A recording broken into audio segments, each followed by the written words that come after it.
We think that's a really important tool under the Species at Risk Act and really enables the government to do the necessary actions to deal with species under imminent threat of extinction. Several groups, including the David Suzuki Foundation, say despite the federal government acknowledging threats to the survival of southern resident killer whales living in BC waters, Ottawa has declined the recommendation of an emergency order under the Species at Risk Act.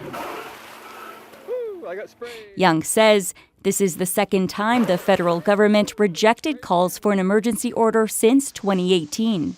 They did start a process that we helped inform in terms of addressing the key threats to the southern resident killer whales, but ultimately didn't get to where we would need to adequately recover the whales.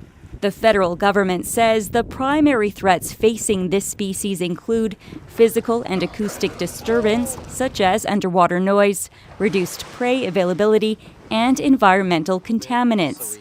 Instead of implementing an emergency order, it says it's now proposing additional actions to address escalating threats that build on existing measures, including increasing the vessel approach distance from 400 meters to 1,000 meters, adjusting commercial and recreational fishing closures, and identifying interim underwater noise objectives within critical habitat. The wording in the measures is just too vague. What we need right now is science-based, long-term measures.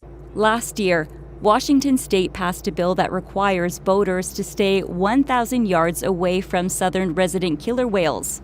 Some industry experts believe north of the border should follow suit. Since 2019, professional whale watch vessels have not been allowed to view southern resident killer whales. I do think that some consistency in having that also apply to recreational vessels might be easier for people to understand, and also for Fisheries and Oceans to enforce if it was the same regulation for both. The federal government says it will consult with First Nations, wildlife management boards, and stakeholders on the new measures. Michelle Morton, CBC News, Vancouver.